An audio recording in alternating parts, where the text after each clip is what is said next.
A curious push by the mayor of Lewiston, Maine, who wants to publish the names of everybody in that town who collects welfare. Right now, there are 500 families on that list, and he thinks it might help get some of them back on track. This is something born out of frustration.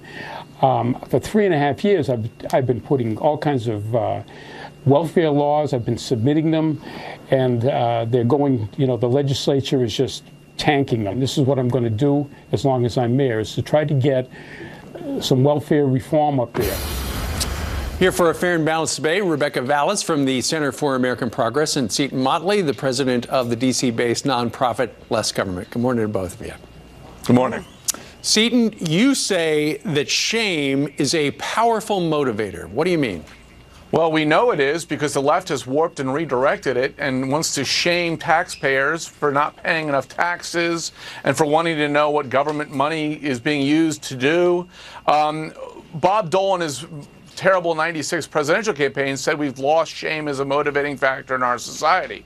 We have, in the way he meant it. What we need to do is know government does a terrible job of tracking how they spend our money. If we publish the welfare recipients, we'll track it. We know there's widespread welfare abuse. Government doesn't seem to care to do anything about reining it in.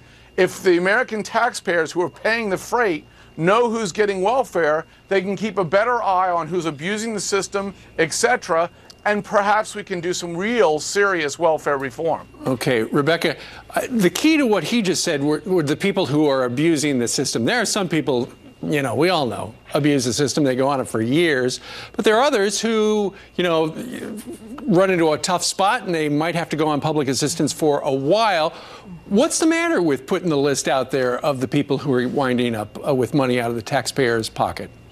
Thanks so much, Steve. So the real shame here is that our minimum wage in this country is a poverty wage. And the fact is, it's not enough anymore to lift a family of 3 out of poverty. We've got families across the United States who are working families who have to turn to public assistance like food stamps in order to keep food on the table. And so if we're serious about shrinking spending on public assistance, then what we really should be doing is raising the minimum wage. Raising the minimum wage to $12 an hour would actually save $53 billion in food stamps over the next 10 years. That's the way to get people off public assistance. Seton, it sounds like she would like to see a list of the employers who are paying less than $15 an hour.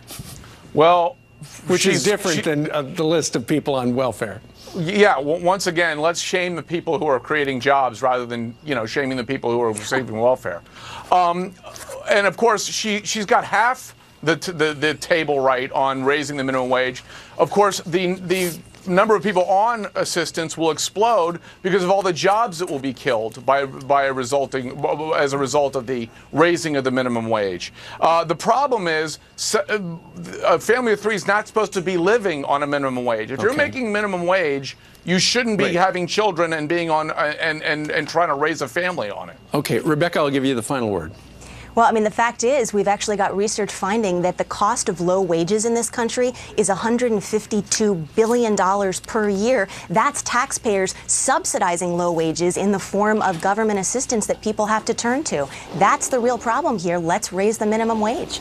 Well, we've had 7 years of the Obama economy. I guess that ultimately is the reason people aren't making that much. Rebecca and Seton, thank you very much for joining us live today from our nation's capital. Thanks so much, Steve. Thank you.